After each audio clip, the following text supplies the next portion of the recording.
Okay. That's lovely. Right, first of all, apologies, ladies, that we couldn't stream live into the group.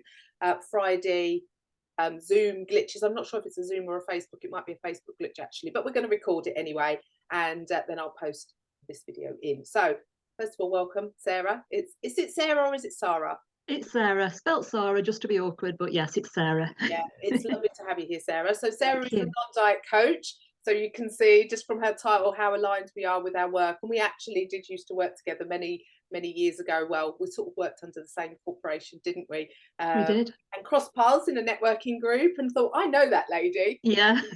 Talking. So just a continuation of Stress Awareness Month, April, and different people that I've been interviewing to talk about different elements of stress. So first of all, Sarah, I'm sure you've got a really interesting story, and I always love to know people's stories around what brought you into the work that you do. So a little bit of your history and how you, because I think you've recently transitioned into the world of coaching, so quite a big shift. I know when I went from running weight loss groups, which is what I was doing, then started to study, and the kind of two didn't feel right for me. And also through my own journey, I realized that actually the weight loss was kind of almost perpetuating the problem. So I think we've got very, very similar stories. So first of all, tell us a bit about you, tell us about your coaching, and then what I'd love to talk about is that big topic of stress and how diets and diet culture actually exacerbate the stress from kind of different, actually the process of dieting, but also those messages that are around us when it comes to diet culture. So tell us about you. Yeah, sure. So first of all, thank you for having me. It's been lovely catching up with you. So yeah, we have got quite similar stories, it seems. So mine is a familiar story, although at the time it didn't feel very familiar. It felt very lonely. So I went on my first diet when I was 15, I think about 15 and a half. And it's the same thing, you know, when I look back at those photographs now at 15, when I thought I looked so gross and big, I think, what was I thinking of? You know, I was beautiful. But, you know, these are the things we do. I had kind of what I know now to be low grade trauma from childhood. And I'd learnt and developed the habit of eating food to distract me from that and numb those feelings and take me away from that and escapism. And therefore, so began over 35 years of eating struggles. You know, I was a chronic dieter. I was a chronic overeater, binge eater, emotional eater for 35 years after that. So that was kind of running alongside. My first job, well, my only corporate job was with an oil company, Shell, and I was with them for about 18 years. And in the last few years of that, I was in the learning and development team. So it was all about coaching and training. And I absolutely loved that. And I got the bug for personal development and helping people and myself as well. I took voluntary severance from Shell when my second child was born. This was about 20 years ago now. And I looked around for something in the coaching, personal development world, but something more that I could bring my own creativity to and a bit of my own business, if you like. And I saw an advert for a weight loss company. And it's not one of the diets that I'd previously tried before. It wasn't a very well-known company at the time, especially up north, which is where I am. And what attracted me to them wasn't the weight loss side of it, it was the personal development side of it, because if you wanted to be a client with this company, you were invited to come to counselling sessions once a week as well.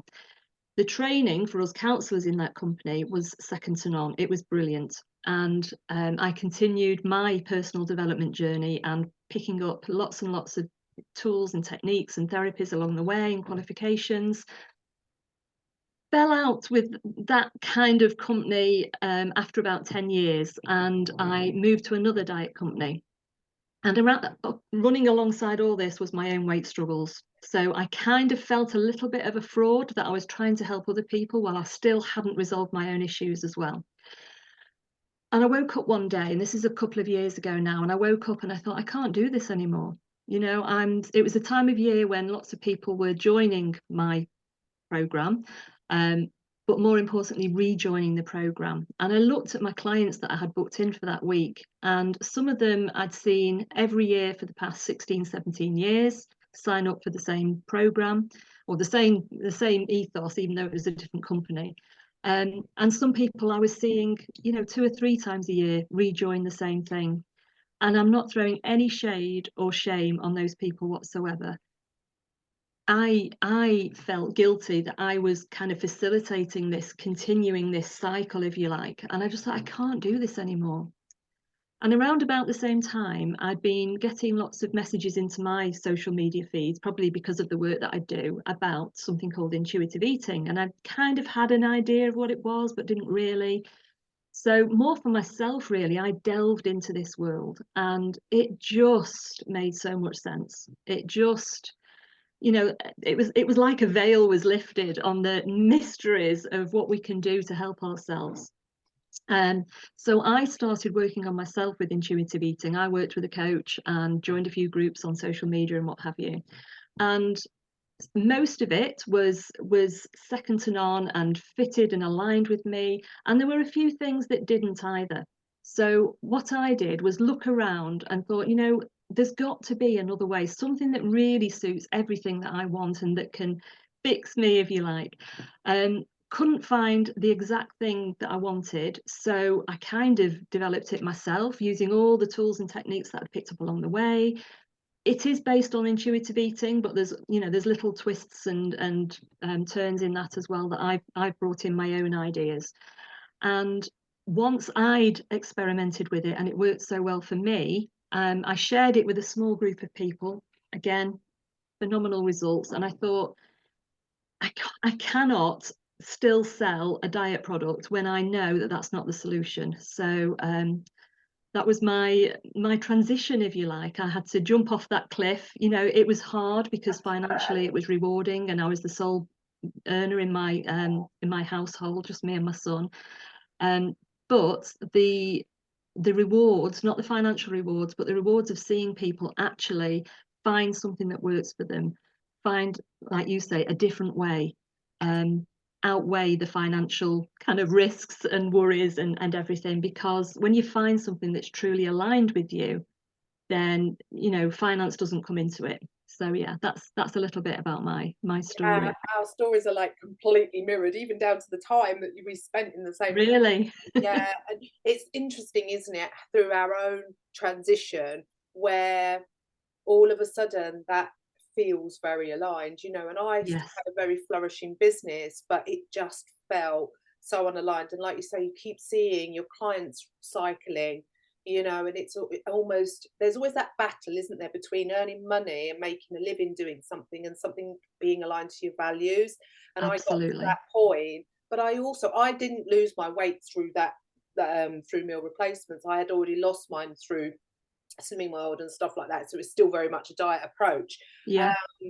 And it was, when you reach that point where you almost are, I like that word, facilitating, you are facilitating keeping them stuck in that cycle. But we didn't know. I've always worked with good intention. And I know when I was working in that Absolutely. industry, and it was only when I educated myself and actually really started to delve into what was keeping me stuck.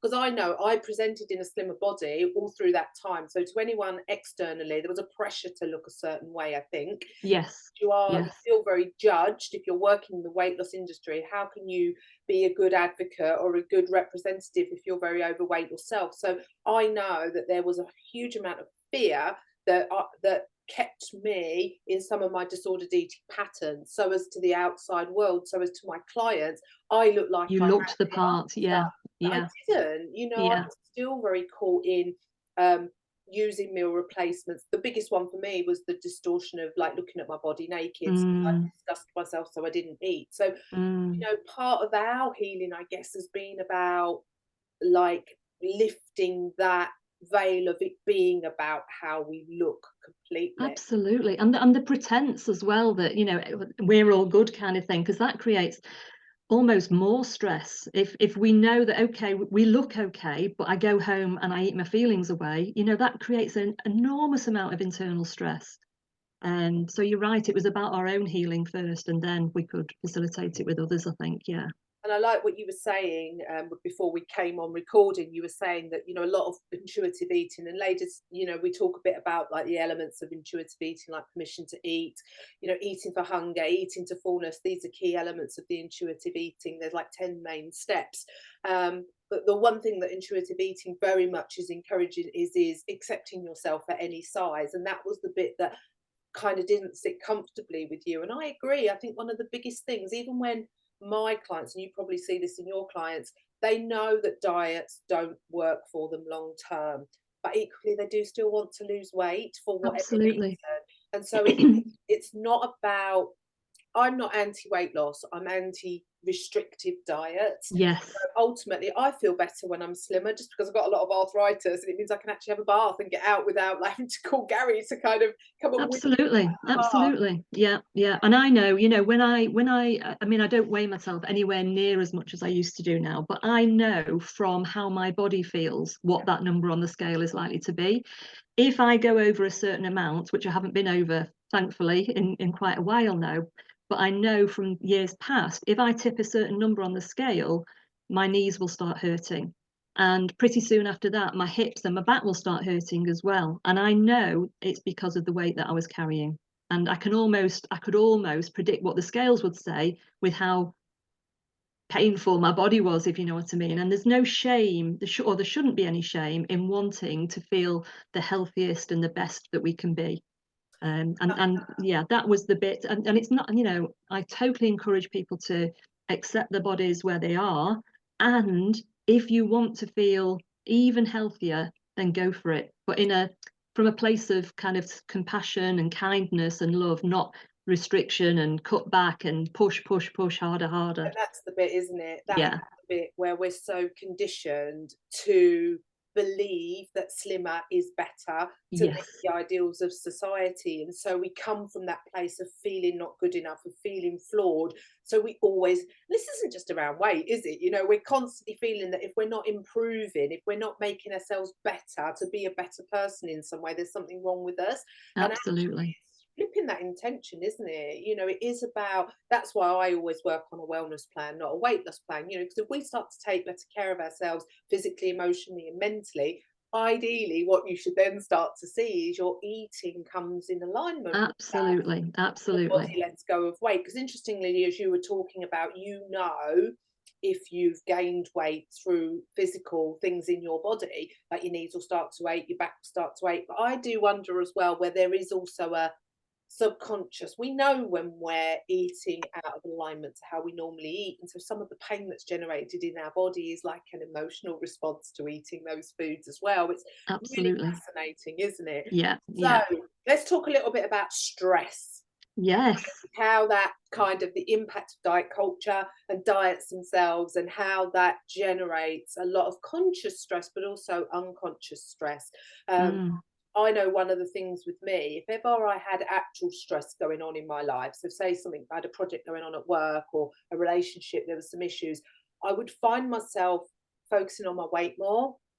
It was almost like, and I was told a story once about ants, they go walk in a line, and if that line gets broken, they stop and they go back to a really basic, they clean themselves, they start licking themselves. So it's almost like a reaction to that stress. And I kind of felt a little bit like that if my life was going along and something stressful happened, my default would almost be to start focusing on my body. Right. So I know the levels of stress that actually, it was almost like focusing on my weight was almost like a distractor of stress. It's really fascinating. What's your thoughts on diet culture and stress?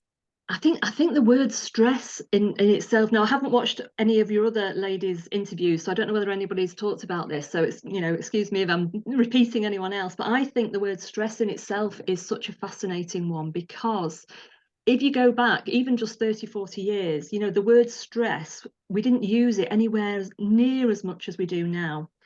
And it's become almost like a little bit of a buzzword. Oh, I can't do that because I'm stressed, or I'm really stressed, or what have you. And I think it's become almost like an umbrella term that, like, that overarches lots of other emotions that are going on for us. Because if you think about the true dictionary definition of stress, it's when we've got too much to do in too little time, or interestingly, when we haven't got a lot to do and we've got lots of time. That can cause stress as well. That's the true dictionary definition. But I think we've kind of fallen into the trap of just calling any of our uncomfortable emotions stress, whether it's anger or frustration or anxiety. And I think what we need to remember is our emotions. We often, again, fall into the trap of calling our emotions either positive ones or negative ones. And what I try and teach people is that all our emotions are useful. They might be uncomfortable, some of them, but they're not negative, because they're all there to give us a message. And it's a little bit like the lights that come on your dashboard in your car. So you might have the fuel light, or the, I don't know, low air pressure, or oil light, or boots open, you know, all the different lights. And those are like our emotions, and our emotions are there to give us messages about what's going on for us in our world. And some of them are really happy emotions, and some of them can be really uncomfortable, but they're there to give us a message so that we can kind of go under the bonnet and fix the root of the problem. Great And the analogy, trouble, I like it. yeah, and the trouble is that when we just say, oh, I'm stressed, we don't give ourselves that space or that opportunity to really go under the bonnet and see, actually, it's, when I say it's stress, really it's, I'm angry, and I'm angry with them because of that, or I'm angry with myself because of this, or it's not stress, I'm really worried about this coming up. What can I do? You know, what's the best that I can do for myself about this worry that I've got? So it's allowing us to kind of go under the bonnet. Yeah. But when we just say, oh, I'm stressed, it's like an umbrella term that we kind of, and I can't do anything about it. Like the be busy, isn't it? Or I'm fine. It's become Exactly. like a standard response that we give. Exactly. It's almost like a, not a get out of jail free card, but that kind of thing. You know, it's like an overarching reason. Yeah. And the other thing about these dashboard lights that are emotions we can liken them to is that if our fuel light comes on in the car, obviously we go and put some diesel in or petrol or what have you. But if the oil light came on, we wouldn't just stuff more petrol in. Or if the flat tire light came on, we wouldn't try and resolve that by just putting some fuel in. However, what we sometimes have got into the habit of is just feeding ourselves with fuel or food when any of these lights come on for any of these emotions. And that in itself generates more uncomfortable feelings that we call stress. Yeah. So it's kind of this perpetual cycle. That's really interesting, because you know that really starts as a baby, doesn't it, when mum feeds us, Absolutely. and she feeds us for whatever reason. Because I know my mum was very young, so the chances are, certainly with my sister, her first, she wouldn't have known really what my sister needed and would probably have just fed her.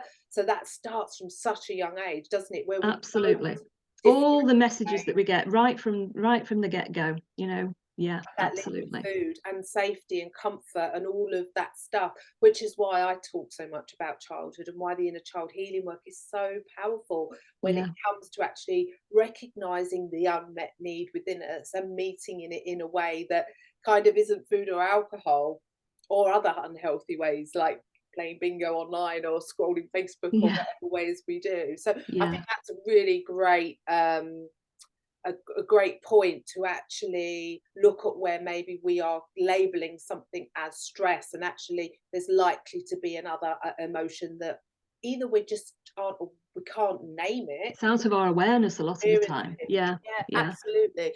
So looking at stress in its actual terms, Yep. Yep. especially the one where we feel our ability to the pressure being put on us is greater than our ability to cope. That Hmm. really feeds into diet culture, doesn't it? We Absolutely. feel this massive pressure from diet culture to look a certain way, to eat a certain way, to be a certain way. And Absolutely. Yeah. you know, that's, what's your views on that? You know, when you're working with clients, how do you approach that? How do you address that? Well, that really is the first step in my program, is about unraveling all these messages that we've, and like you say, it does start from, you know, that 15-year-old self. You know, I was perfectly slim, the only reason that I walked into that windy church hall on that when I was 15 to queue up in a line and get weighed with everyone else was because of the messages that I'd been fed by the media, by, you know, the outer world, if you like, about how you should look and how I didn't fit in. When I look back, it's almost criminal. It really is. It's the message and the interpretation, isn't it? So we get Yes, that message and then we make it mean something we about tell it. ourselves stories about what that means. Absolutely, absolutely. I've forgotten your question now. How do you work with your clients around Oh that? yes, yeah. Your first point was So we need to start unraveling all those messages. So if you think of if you think of, I always say, think of a brand new baby. The thing that holds me in awe with a brand new, like a day-year-old baby, is the potential that baby's got. yeah, You know, that baby could grow up to be absolutely anything. And I always think of that baby's potential as like a river. But right from the get-go, like you were just saying just then about being fed when we were babies, our river of potential is kind of polluted with little rocks and pebbles and stones and boulders along the way. And these stones and boulders are all the messages and the interactions we have with people. Now, some of those are really positive and help us grow and thrive and develop. And some of them actually limit our potential. They throw a boulder in our river of potential so that it gets a bit blocked, or it has to take a different yeah, turn, if you know what I mean. So the very first step when I work with people is trying to clear our river of potential with the unuseful boulders and rocks and stones that are kind of blocking our way. And it's not to be underestimated how much work that takes, because if you think about, I mean, for me, it was 35, 40 years worth of ongoing. messages. Yeah, yeah. It's ongoing, you Yeah, know. and you know, even today, you know, we were talking before we press record about, we even catch ourselves thinking, does my bum look big in this? And you know, those kind of messages, they're so deeply ingrained. But there is work that we can do to start unraveling that and unpicking that and just catching those thoughts when we think them. That's the first step.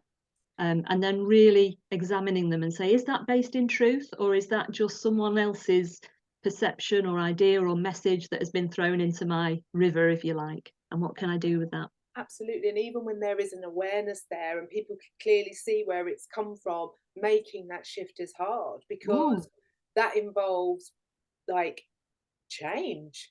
absolutely. And change is scary. Really is like one of the biggest things when I started my psychotherapy journey was my fear was I was going to grow emotionally so much. What would that do with my relationship with Gary? Yes, Because we yes, attract people into our lives based upon the ego self, don't we? And the pebbles and all of that, our life experiences form that protective self, or the people pleasing, or the being perfect, all of that stuff. And all of a sudden, when we start to work through that and start to speak up a bit more, or stop being quite so easily manipulated by people or people pleasing, that changes the dynamic of relationships in our lives. And I think, I don't know about you, that has been a point with a number of clients where they reach that point and they start to withdraw from the process absolutely. Yeah. And because again, it's outside of their awareness, but that's one of the reasons why so many people, and I say this word very carefully, but choose to regain the weight back again.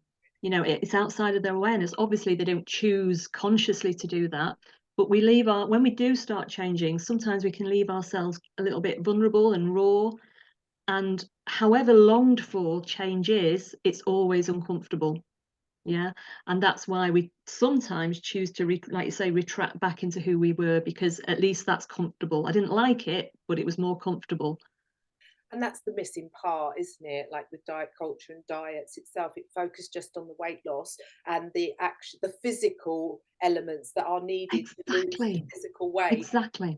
and not So the what I've come, one of the biggest things that I've learned over the last 2 or 3 years, and this was from the work that I did with myself, is that dieting, weight loss, traditional diets, it's all about the physical. It's all about calories in versus calories out. Just eat less, move more, and you'll be fixed, kind of thing. And it's a very kind of masculine kind of energy. It's very cut back, restrict, push harder, willpower, really hard. And yeah, and what I now know with every cell of my being is that it's not just about the physical. Physical is a part of it. It's mind, it's body, and it's gut as well. You know, it's the psychological, it's the emotional, and it's the physical. And I'm quite a visual person, and what I always imagine is those three things are kind of in this dance with each other. I always imagine it like a tango, and we need to pay attention and place our focus on all three of those things. And dieting was very much just about the physical and didn't take into account the fact that we are emotional beings and that we are highly logical and psychological beings as well. So we need to pay attention to all three of those in any change process. And in the past, what I've been guilty of is just about physical, physical, physical. And it's never going to work, because the only thing that calorie counting teaches you is how to ignore your body and all the gorgeous intuition that your body has. Our bodies are all knowing and all wise and are dying to give us those messages about what it needs, but we've overridden them by overeating, undereating, calorie counting, restricting, deprivation, everything else that goes with it.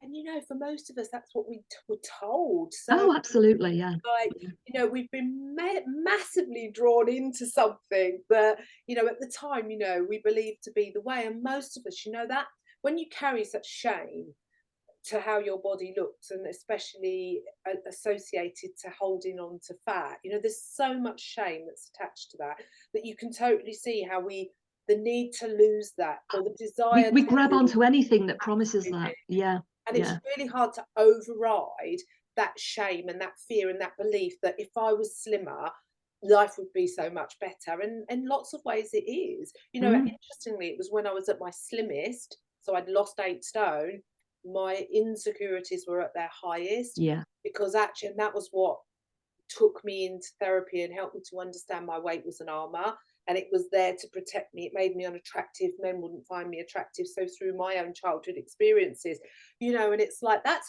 scary shit to face. Absolutely. You And know, and it's what diets don't teach you. You know, diets, people go on a diet thinking, if I could just lose this weight, then my life would be perfect. And actually, oh boy. that causes stress in itself, because that's we hold on to this yeah, promise of, when I've done this, then this will happen. And when it doesn't happen, it's like, oh my God, now what then? And that's what diets don't teach you. and Yeah. that's the link, isn't it, where our it feels so massive, and our ability to cope with that, and that's what generates that stress. And then actually, when you're in the dieting process itself of restriction, the Oh, actual yeah. physical stress on and hormonal stress that's going on in our bodies from Yeah. constant living in that place of telling yourself you can't have something. And Absolutely. Yeah. I mean, we're talking about stress, and um, dieting or restriction, physical and mental restriction, are what causes the stress that leads us to overeat, binge eat, emotional eat in the first place. So it's actually undereating that causes overeating. And that's purely because of the stress that's caused in the body and in the mind for not eating enough. So, yeah, it's one of all the back to front. one of the ladies in the group this week, because I put like a Q&A out every now and again saying, have you got any questions for me? And one of the ladies was asking about snacking, and whether she was very aware that there was some stuff going on at home, so that might be part of it. But a big part of why we snack is because we're restricting, you know, even Yeah. if you're not conscious that you're restricting, because restriction isn't just about calorie restriction, it's about the types of foods that we're eating. I Mm-hmm. worked with a lady that was like real prolific binge eater, and her typical pattern was she'd not eat all day because she was going out for a meal. So she could have whatever she wanted on the menu. Then she'd go and she'd order a salad. And then she'd wonder why she'd come home and eat 2 packs of biscuits, you know, and that was her life. Most days she'd go into Tesco's and she really wanted the egg and bacon sandwich, but she'd have the Weight Watchers sandwich. So she was eating, but she was not eating the things she wanted to eat. You know, Yeah. that's Yeah. like sending a 5-year-old, isn't it, to a party and telling them they're not allowed to have any of the party food. You know, Absolutely. Yeah. that creates stress responses in our body. Absolutely. So, interesting you said that about a lady this week. So in my group last weekend, I put a little video in about, you know, it's Easter weekend, eat the damn chocolate. You know, if you eat some chocolate, everything, you know, the world isn't going to stop. And a lady posted on Tuesday, I think it was, that usually she tells her partner not to buy her any eggs, and then she feels deprived and restricted all weekend. She shouts at him when he doesn't buy her any eggs, even though she's told him not to. And then she eats all her son's eggs because she hadn't got any of her own. And then she beats herself up and carries on eating for a week, or overeating for a week or two. And she said this week she told her partner to go and buy her favourite Easter egg. And she ate it over the weekend, and she had no desire to overeat. She had no desire to eat her son's chocolate. Excuse me. And it just proves it that, you know, if we restrict, it causes overeating. So eat well in the first place, and yeah, it all falls into place. What a beautiful example of Absolutely. that is it, isn't it? That's it in a nutshell. In an eggshell. Yeah, that's certainly in terms of like the diet culture stuff and the intuitive eating stuff, which is a big part of our food relationship. You know, it's not all emotion led. You know, we've got the diet culture stuff and like the eating for pleasure and stuff, and eating when we're hungry. We've also got habits in there as well. You know, how to do this. And then we've got the emotional eating. But I'm a massive believer, especially if they're snacking or, you know, you're restricting and then eating, starting to eat regularly. You know, that a lovely story that she also asked her husband to go and like her be involved, you know, to actually deny herself having an Easter egg because that's what she's told herself, to actually give her husband permission to go and buy her one and receiving that without feeling shame or guilt. And imagine the energy in that household. Beautiful. The two different scenarios, you know. Beautiful. And asking, you know, again, that in itself can be really hard, because I know there's this shame attached to, if you go to the cupboard and you eat something, you get that look of, because, you know, ultimately our friends and family have been through this cycle with us, and 9 times out of 10 we've said to them, if you see me eating that, you know, exactly, let's face it, they can't do right for doing wrong most times. So even that in itself is starting to heal that side of things as well, isn't it? That's such a powerful example of what that lady experience for herself. And just normalizing eating, you know, eating is good, food is great, we're meant to eat. No one got overweight from eating. We get overweight from overeating, and that's where the work is, that's where the magic is. And the trouble is, too many of us have tried to limit our overeating by limiting our eating, and we need to keep our normal eating as gorgeous as possible, as satisfying as possible, and just place our focus on the overeating. And we only overeat for 2 reasons, and one is false physical hunger, and the other one is psychological desire, emotional desire. And the 2 things need a slightly different approach, but we need to get our eating right first before we can tackle those 2. And that's by keeping ourselves biologically well fed and satisfied as well. You know, we've got to enjoy it. You know, we do live in a world of abundance, you know, and so we are pre-programmed to eat food when it's around. And so that's why things like fasts and stuff, yes, physically they have great, you know, they can have huge health benefits, but you're constantly relying on willpower to say no. And that's kind of in that flight place with ourselves. It's just, you know, so absolutely, you know, it's so I'm conscious, how long have we been nattering? I know, we've been gassing for ages. So, obviously, I'd love you to post like links to your groups and stuff, because I think it's always great for us to sort of do collaborations like this, because we've got different styles. Absolutely. And I think it's really important that, you know, if you're going to be in social media groups that talk about, you know, if you want to lose weight, be in groups that do it from a perspective that's about compassion and kindness and supporting, and offers a whole approach, not just about weight loss, you know. Well, let's face it, there's enough of the other kind. So the more we can kind of spread the word and cross-pollinate and get the word out there. So just give us a couple of tips that are either personal tips that have really helped you, or things that you find that when you share with your clients, they love it. They think, wow, that's just brilliant. Okay, I'm panicking to think of the second one, so I'll think of the first one first. So the first one, the one that my kids call me cliche woman, because I have all these sayings and quotes and cliches, but my all-time favorite one is, a goal is a place to come from, not work towards. And what I mean by that is, if you have decided that you would like to let go of some weight, and you've consciously decided to do it in a compassionate way, a kind way, a positive way, only do the things that you're going to do for the rest of your life, that you're going to be excited about forever. So in the past, the kind of things we've done to lose weight is cut out our calories to a bonkers level that isn't needed, you know? It's cut out whole food groups, or have a naughty food list and a good food list and all that malarkey. You know, clear the cupboards of things that we like and only have cardboard things in, or do you know what? Life's too short to sip your food. Rice cakes, what are they? Apologies to Exactly. everybody who likes Cardboard. rice Oh, cakes, but the hello. worst. Oh, the worst. I fell for it. I fell for it myself a few weeks ago, in that, ooh, in the low-cost German supermarket. Ooh, cauliflower rice, 18 calories for all that.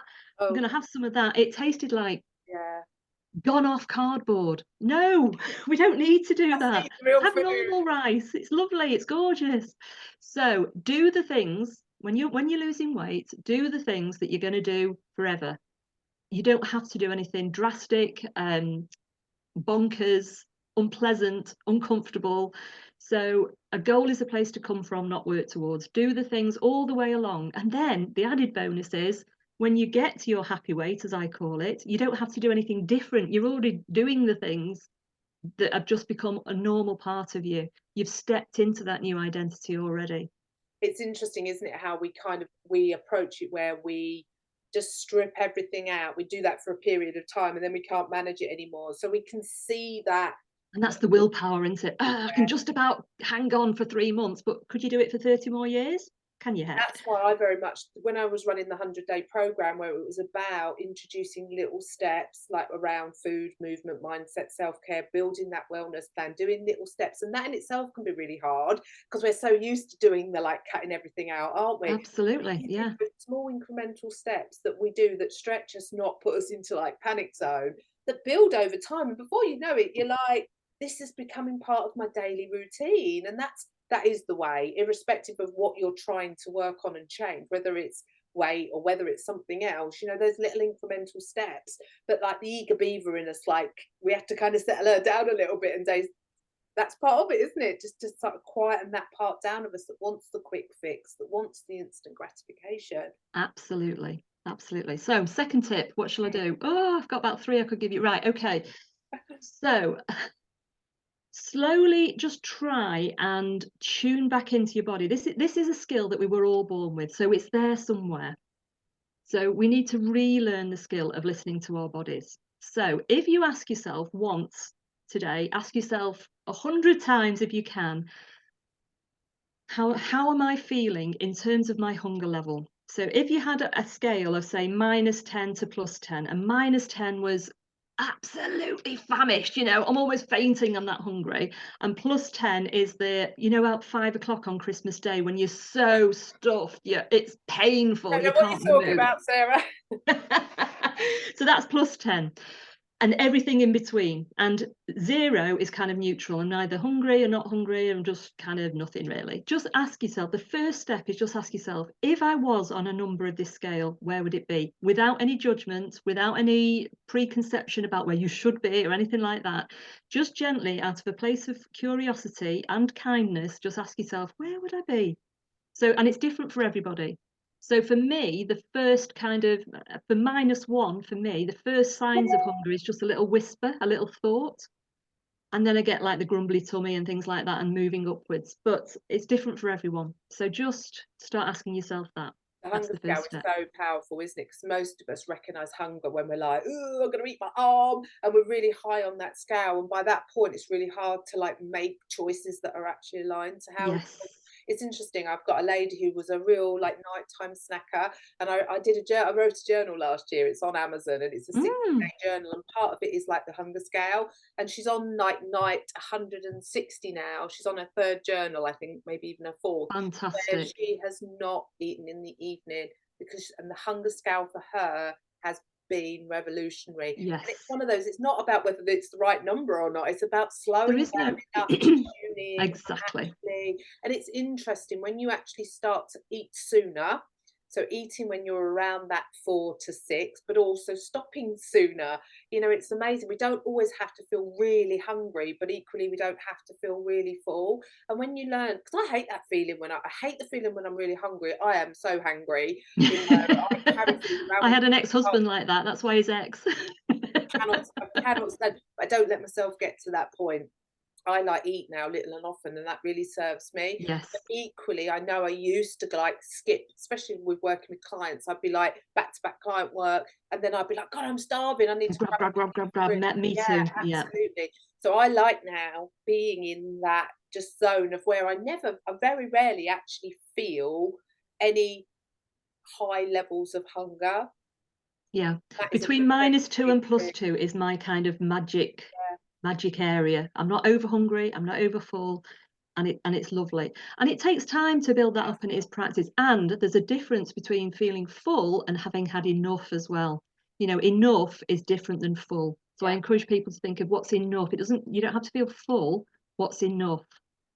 So it's about hunger hints, it's about fullness flags, and it's about satisfaction size as well. Because Yes. I can be full of I don't know, grilled fish and boiled vegetables. I can have a whole huge plate of that and be full.